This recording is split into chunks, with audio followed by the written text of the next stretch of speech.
going to learn today a single phrase that Thoth left written in his forbidden grimoire.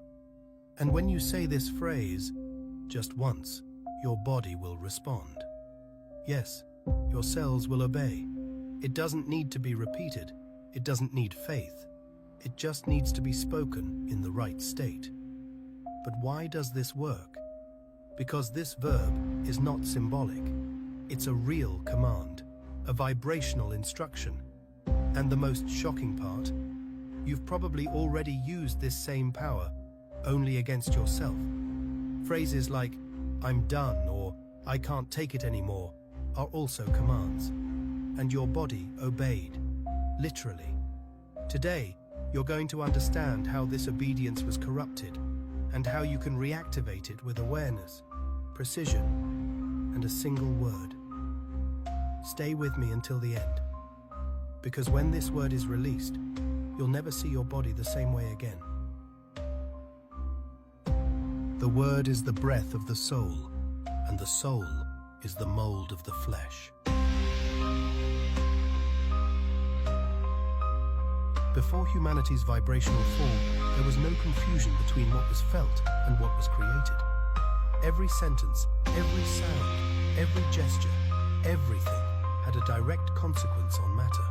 And the cells, tiny conscious sparks of the human temple, waited in reverence for the breath that would activate them. Thoth wrote this in the grimoire like someone recording an urgent warning.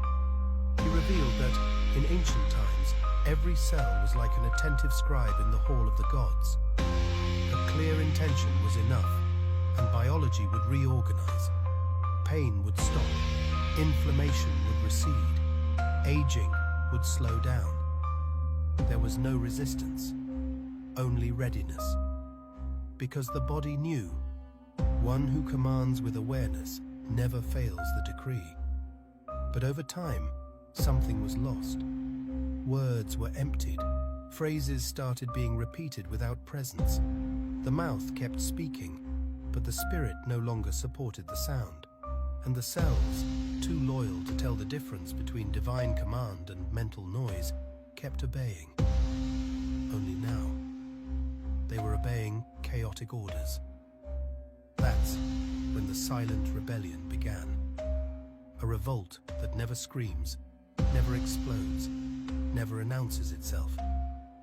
It happens in the shadows of everyday life.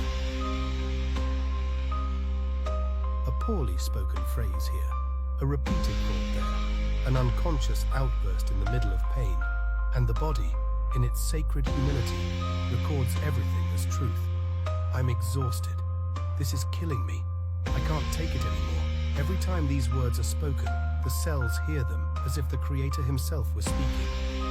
And they respond. They cut off energy. They throw systems out of balance.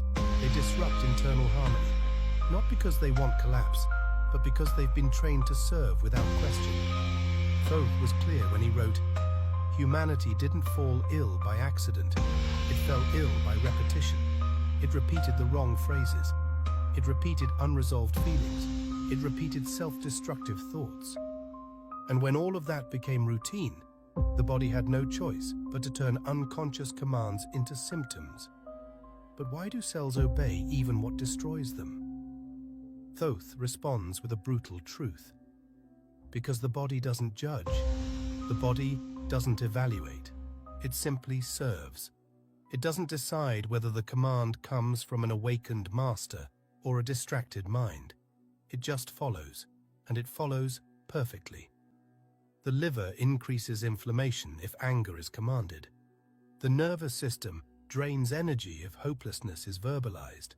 The stomach rejects food if the command is rejection. This absolute obedience is both a gift and a curse, because it gives humans the power to create at all times, even when they think they're just venting. And so, word after word, decade after decade, the flesh shapes itself to the poorly used verb.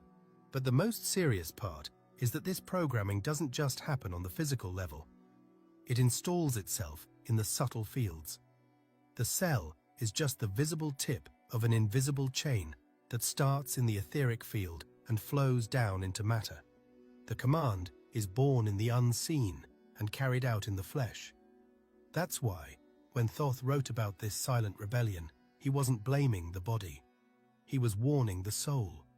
The betrayal didn't come from the cells. It came from forgetfulness, from the unconscious use of the word, from repetition without presence, from the belief that what is said doesn't matter. And it was exactly that mistake that broke the link between spirit and body. And it's exactly at this point that Thoth's wisdom begins to rebuild the temple. Because the grimoire isn't just a warning about the error, it holds the reversal code. And that code begins with something so simple, so basic, that it went unnoticed for generations. The breath, the living bridge between what is felt and what is manifested.